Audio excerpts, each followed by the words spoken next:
Everyone and welcome back to my YouTube channel. तो आज हम कर रहे हैं क्लास 4th की इंग्लिश जंक्शन बुक का chapter 3 was it a dream. और अगर आपने बाकी पिछले चैप्टर्स नहीं देखे हैं तो मैंने नीचे डिस्क्रिप्शन बॉक्स में प्लेलिस्ट की लिंक दी है, तो वहाँ पे आपको बाकी के भी चैप्टर्स मिल जाएंगे। So let's start our chapter. Chapter 3 was it a dream. Was it a dream chapter Edith Roberts ने लिखा है। Okay, Edith Roberts. First of all, we will start with warm up.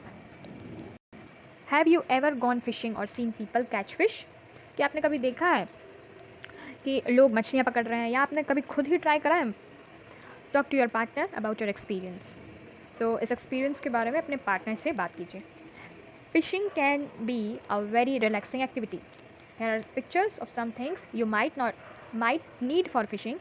Talk to your partner about what they might be used for.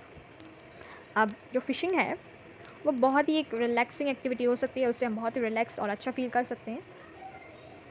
तो यहाँ पे आपको नीचे कुछ pictures दी हैं, तो इन पिक्चर्स को आपको देखना है, ऑब्जर्व करना है, जो कि फ़िशिंग में यूज़ होती हैं, और आपको अपने पार्टनर से बात करना है। फर्स्ट पिक्चर है फिशिंग रॉड की, सेकेंड है बेट की, थर्ड हुक एंड बॉबर। मुझे बॉबर की मीनिंग तो नहीं मालूम है एग्जैक्टली, बट मुझे इन तीनों चीज़ों की बहुत अच्छे से मालूम है। फिशिंग रॉड जिससे हम फिशिंग करते हैं, दैट रॉड, एंड बैट एक मतलब कीड़ा होता है जिसको हम हुक में फंसा देते हैं, जिससे वो मछलियाँ उसे खाने के लिए आती हैं, तो वो मतलब आ जाती है पकड़ में। एंड देन हुक जिसमें हम कीड़ा वगैरह फंसाते हैं, जिसमें उनका मुंह फंस जाता है मछलियों का। आई नो, मतलब I haven't try and I haven't imagine. Okay, मैंने कभी देखा नहीं है ये सब, ना किसी को देखा और ना मैंने खुद एक्सपीरियंस करा है। Okay, anyways let's start our chapter. We will start with first paragraph. Rita gathered flowers in the woods while her brother Frank sat by the stream with his fishing rod. Holding her bunch of flowers, she walked to the place where Frank was sitting. Do stop fishing for a while and play with me, Frank. Aren't you tired of sitting still? Rita asked, leaning against the tree beside him. I want to catch some fish, and to do that I must sit still, answered her brother. अब यहाँ पे दो बच्चे हैं, रीता और Frank. ठीक है, रीता एक लड़की है, फ्रैंक एक लड़का है।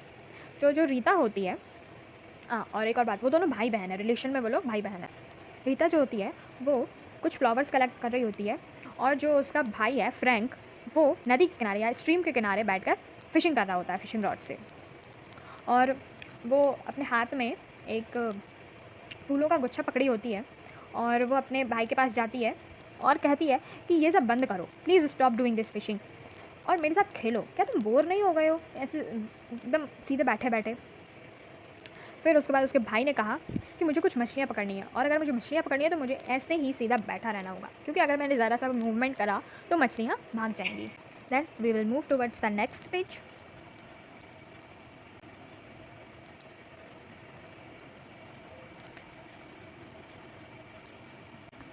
Rita knew she must wait for a long time, so she lay down near the stream and watched the swiftly flowing water. After some time, she began to feel drowsy. After a little while, the water became so clear that she could see right through it. Soon it became as clear as glass. Rita could see the bottom of the stream and a school of fish swimming about quickly. Then she heard little voices coming up from the water. अब रीता को मालूम था कि उसे बहुत ही देर तक wait करना होगा, क्योंकि फ़िशिंग इतनी जल्दी तो होने वाली नहीं होती, और उसका भाई था उसके साथ। तो वो फिर वहीं साइड में बैठ गई, बहती हुई नदी को देखने लगी। और फिर कुछ देर बाद उसको ड्राउजी मतलब स्लीपी फील होने लगा, उसको नींद सी आने लगी, क्योंकि वो बैठे बैठे बोर होने लगी थी, अपने भाई के बाजू में बैठे बैठे बोर होने लगी थी। और फिर उसके बाद उसको नींद सी आने लगी। फिर थोड़ी देर बाद पानी एकदम साफ़ हो गया, वो एकदम पानी के आर पार देख सकती थी, लाइक कांच में हम लोग इधर का उधर देख सकते हैं साफ कांच में, वैसे ही वाटर भी एकदम क्रिस्टल क्लियर हो गया था। फिर उसके बाद रीता उस पानी में बह रहे फिशेस को भी देखने लगी, और जो ग्रुप ऑफ फिश होता है उसको हम स्कूल ऑफ फिश कहते हैं। जो ग्रुप रहता है पानी में मछलियों का, उसको हम कहते हैं स्कूल ऑफ फिश, जो कि पानी में तैर रही थी, और वो उनकी आवाज़ भी सुन पा रही थी। Then she heard little voices coming up from the water. तो उसके बाद वो थोड़ी देर बाद पानी में से आवाज़ भी वो सुन पा रही थी। Rita saw a small group of fish speaking very eagerly to one another. She saw that they were looking at the bait that was hanging from Frank's line. Then Rita ने एक छोटा सा ग्रुप ऑफ फिश देखा, मतलब school of fish देखा, वो कि एक दूसरे से बात कर रहे थे और उसने ये देखा कि जो उसकी बेट थी, बेट अभी हमने पिछले पिक्चर में देखा ना जिसमें वो कीड़ा फंसा था बेट, तो वो उसके आसपास थी जो कि फ्रैंक की फिशिंग रॉड के थ्रेड के पास थी। ओके, तो वहाँ पे वो लोग कुछ बातें कर रही थी, उसने देखा कि the next para, my son said the largest fish to one of the smaller ones, that is a trap. I have seen many poor fish try to swallow that worm, but inside the worm there is a hook that will catch you and you will not be able to escape. Then the boy at the top will pull you up and take you away. अब उसमें से जो सबसे बड़ी मछली थी ये वाली, वो अपनी छोटी छोटी मछलियों से क्या कह रही कि बच्चों तुम वहाँ पर मत जाओ, ये एक तुम्हारे लिए जाल हो सकता है, क्योंकि मैंने बाकी ऐसी मछलियों को देखा है कि वहाँ पे वो जो कीड़ा रहता है हम उसके लालच में उसके पास चले तो जाते हैं खाने के लिए, लेकिन उसके अंदर एक हुक होता है और हुक में हमारा मुंह फंस जाता है और उसके बाद हम उससे छूट नहीं पाते हैं, और फिर ऊपर बैठा जो व्यक्ति है वो हमें ऊपर खींच लेता है और तुम हम सबसे दूर हो सकते हो। ओके, तो ऐसे ट्रैप्स में बिल्कुल भी मत फंसना। Moving towards the next page.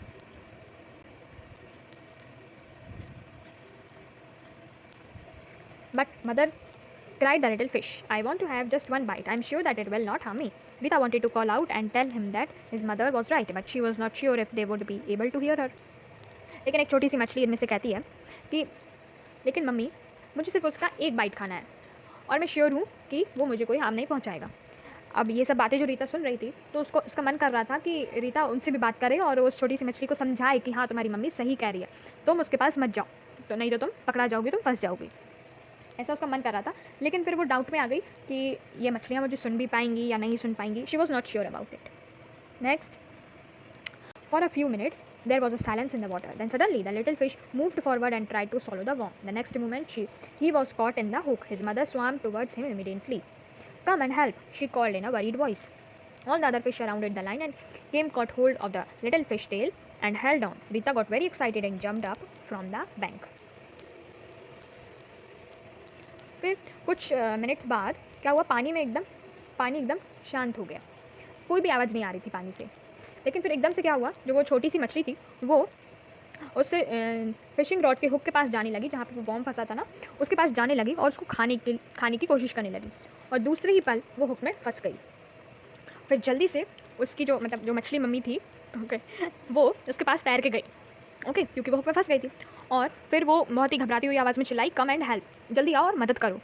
फिर जो बाकी जो छोटी छोटी फिश थी उन्होंने लाइन बना के उस फिश को सराउंड कर लिया, घेर लिया और उसको बचाने लगे।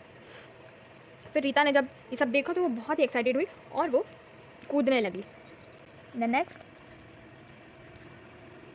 Rita, I have got a splendid catch, the line is so heavy I can hardly pull it in, exclaimed Frank loudly.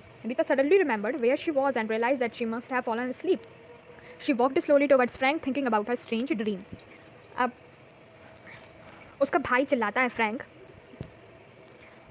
और कहता है कि मैंने एक बहुत ही अच्छा फ़िश पकड़ा है और ये बहुत ही हार्ड है, उसको हम खींच नहीं पा रहे क्योंकि बहुत भारी है, क्योंकि बहुत सारी मछलियाँ उसमें थी तो वो खींच नहीं पा रहा था। उसे फटाफट से चिल्ला के कहा। तो रीता को याद आया कि शायद वो सो गई थी और फिर उसके बाद वो धीरे धीरे अपने भाई फ्रैंक के पास जाती और अपने सपने के बारे में सोच रही थी। Okay, so the next paragraph, she had only stood by him a minute when splash the fishing rod flu out of his hand, the little fish jumped into the water and Frank fell on the grass with a big thump. Frank was not hurt and the sight was so funny that Rita started laughing heartily. अब जैसे ही वो रीता अपने भाई के पास खड़ी ही हुई थी और एकदम से एक स्प्लैश आवाज़ आई, पानी की स्प्लैश आवाज़ होती है वैसी आवाज़ आई, और जो उसका भाई था फ्रैंक, उसके हाथ से फिशिंग रॉड फिसल गई और जो छोटी छोटी मछलियाँ थी वो, जो छोटी मछली थी जो पकड़ा गई थी वो फटाक से पानी में कूद गई और जो फ्रैंक था वो घास में गिर गया और उसमें इतनी ज़ोर की आवाज़ आई जब वो घास में गिरा, लेकिन ये बहुत अच्छी बात थी कि उसको चोट नहीं लगी। अब ये जब जो फ़नी सीन चला तो रीता इतना ज़ोर से हंसी कि पूछो मत। And second, next paragraph, you are laughing, Frank said when he got up again, but that was the best fish I have ever caught. The splendid fish must have got off the hook. अब कहती है, अब Frank कहता है कि तुम हंस रही हो, मैंने इस बार सबसे अच्छी मछली पकड़ी थी। शायद उसको हुक से निकलने का रास्ता मिल गया था उस मछली को, इसलिए वो निकल के और भाग गई। The last paragraph of this chapter, Rita began to think quietly, could her dream have been true? It really did seem strange, and although she felt sorry for Frank, she could not help feeling very pleased that the poor little fish had got away. फिर रीता एकदम चुपचाप से सोचने लगी, क्या उसका सपना सच हो सकता था? उसको ये सब बहुत ही अजीबोगरीब लगने लगा, लेकिन फिर भी वो फ्रैंक के लिए बहुत ही सॉरी थी, मतलब बहुत ही दुखी थी उसकी फ्रैंक के लिए, अपने भाई के लिए। और वो बहुत ही खुश थी कि जो जो छोटी सी लिटिल फिश थी वो भाग गई। एक तरह से वो खुश भी थी और एक तरह से वो दुखी भी थी, क्योंकि उसका भाई गिर गया था और वो मछली नहीं पकड़ पाया था और वो छोटी सी मछली चली गई थी। तो ये बहुत ही अच्छी बात हुई। तो यहीं तक का था हमारा चैप्टर। नेक्स्ट वीडियो में हम इसका एक्सरसाइज पार्ट भी देखेंगे। इसमें कुछ क्वेश्चन एंड आंसर्स हैं, 6 क्वेश्चन एंड आंसर्स हैं। चूज़ द करेक्ट भी है इसमें, think and answer as usual you have to do. Know your values, leave it, grammar part, favourite part. तो इस बार हम ग्रामर पार्ट में पढ़ने वाले सिंपल पास्ट टेंस, हो टेंस भी पढ़ने वाले हैं। देन वोकेबलरी पार्ट है, इसमें एक एक्सरसाइज है, डिक्शनरी वर्क है, you can do it. Reading allowed है, ये आपका टीचर कराएगा। प्रोनाउंसिएशन पार्ट है, मैं आपको प्रोनाउंस करके बताऊंगी ये शब्द, फिर आपको भी ट्राई करना ही होगा। ओके। देन एक राइटिंग पार्ट है, पोस्टर राइटिंग पार्ट है। तो वो सब हम नेक्स्ट वीडियो में देखेंगे।